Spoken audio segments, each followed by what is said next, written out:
चाहिए जैसे एक पनिहारिन अपने घड़े पे सूरत रखती है।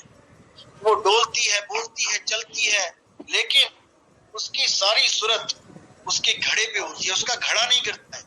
वो अपने घड़े को साबुत लेके आती है। उसकी माँ कहती है कि बेटा रास्ते में कोई परेशानी तो नहीं हुई, ध्यान तो नहीं बटा? नहीं माता जी, ध्यान नहीं बटा, लेकिन मैं बातें करते आई हूँ, मैं सब कुछ व्यवहार करती आई हूँ, जगत व्यवहार करती आई हूँ, लेकिन मैंने अपने घड़े को नहीं बुलाया।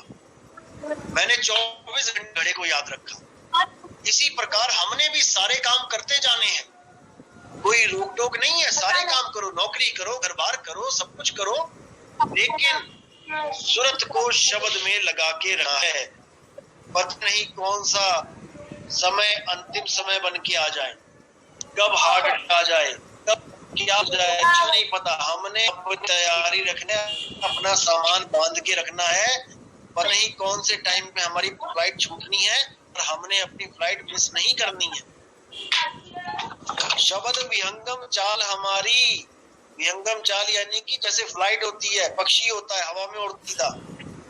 शब्द विहंगम चाल हमारी, कहे कबीर सतगुरु दी तारी, खुले कपाट शब्द झनकारी, पिंडी अंड के पार सो देश हमारा है, और कर नैनो दीदार महल में प्यारा है। पिंड अंड के पार, जब भेद मिलेगा तब आपको समझ में आएगा कि पिंड अंड के पार क्या होता। वहां पे आपने सूरत लगानी है और आप सदा सदा के लिए इस देश को छोड़ के हमेशा अपने शब्द गुरु में रमण करोगे। उसके बाद ना कहीं आना ना कहीं जाना, और आपे में आप समाना, यानी अपने सत्य स्वरूप में आप समा जाओगे। इस देह को सदा सदा के लिए त्याग दोगे, इस देह से हमेशा के लिए छुटकारा मिल जाएगा। अब आप स्वयं विदेही हो जाओगे। अब देह वाला चक्कर खत्म। अब ना कोई भक्ति, ना कोई भगवान, ना कोई गुरु, ना कोई चेला, और आप पे आप रहे अकेला। आप सदा के लिए मुक्त हो जाओगे। और कई लोगों की क्या होती है, जैसे आजकल शंका डाल दी गई, कई लोगों ने बोल दिया कि आप वापस आ जाओगे पद में रमणे के बाद, पहले आ गए तो अब क्यों नहीं आओगे? भाई भूल एक बार होती है, हाँ से भूल एक बार होती है। जब उसको भूल समझ में आ गई कि भूल से है, दोबारा भूल नहीं करता। यही हंस का सब बड़ा गुण है। वो एक भूल जो उसने करी है, आज तक कोई गुरु नहीं मिल पा रहा उसको जो उसकी भूल को सुधार दे।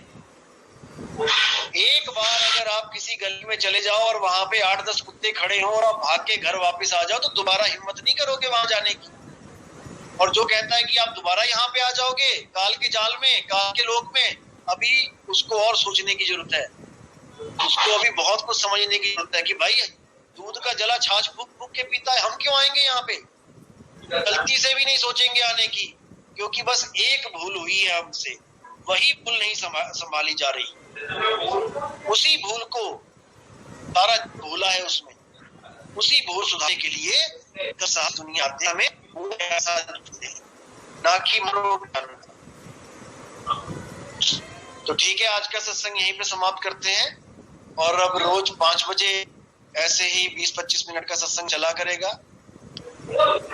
और बहुत अच्छी बात है, आप लोग जाग रहे हैं। कोई शंका होती है तो मेरे व्हाट्सएप पे मुझे मैसेज कर दिया करें, मैं सत्संग में उस चीज को खोल दिया करूंगा। अलग से एक एक सवाल पूछने से अच्छा है कि सब लोग सवाल एक लाइन से बोल दें, व्हाट्सएप पे लिख दें, और मैं उसी के ऊपर एक वीडियो बना दिया करूँ अगर किसी को शंका होती है तो। लेकिन संशय नाम काल का, फिर से समझ लो, इस पंथ में आने की जल्दबाजी बिल्कुल मत करना। मैं फिर कह रहा हूँ, ये मेरा निजी अनुभव है कि इस पंथ में जो जितनी जल्दी भागा आया वो उतनी जल्दी आ गया। इस पंथ में वही टिकता है जो कम से कम 1 साल, 1.5 साल, 2 साल सत्संग सुने, ज्ञान को समझे, उस ज्ञान के अमृत को अपने हृदय में उतारे, एक एक चीज को क्लियर करे। जब तक आपके मन में 1% भी संदेह, आप इस पंथ में नहीं पाओगे। आप लिखवा के मुझसे बिल्कुल मत जुड़ना जब तक 100% क्लियर ना हो जाओ। 1% भी संशय है तो नहीं टिक पाओ। इसलिए एक एक चीज को क्लियर करो। 10 बार सवाल पूछो, 100 बार पूछो, लेकिन तभी जुड़ना भाई। अगर आप 100% निश्चिंत हो कि हाँ भाई मैं सही रास्ते पे जा रहा हूँ। अदरवाइज समझ लेना, जहां हो वहीं रहो।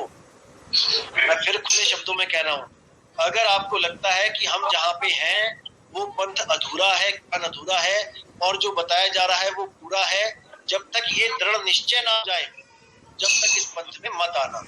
क्योंकि अगर इस पंथ से अगर वापस चले गए तो इस दुनिया में और कोई पंथ नहीं है जहां पे आप टिक पाओ, और इस पंथ से अगर आप निकल गए तो फिर मुक्ति इस जन्म में तो भाई मिलने वाली नहीं है।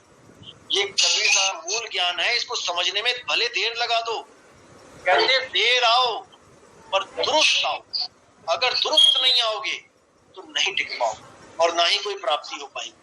आप 10 साल बाद आओ, आप 20 साल बाद आओ, आपका वेलकम है, लेकिन जल्दबाजी में पूरा ज्ञान जब तक क्लियर नहीं हो गया, एक एक चीज क्लियर पॉइंट नहीं हो गया, जब तक मत आओ।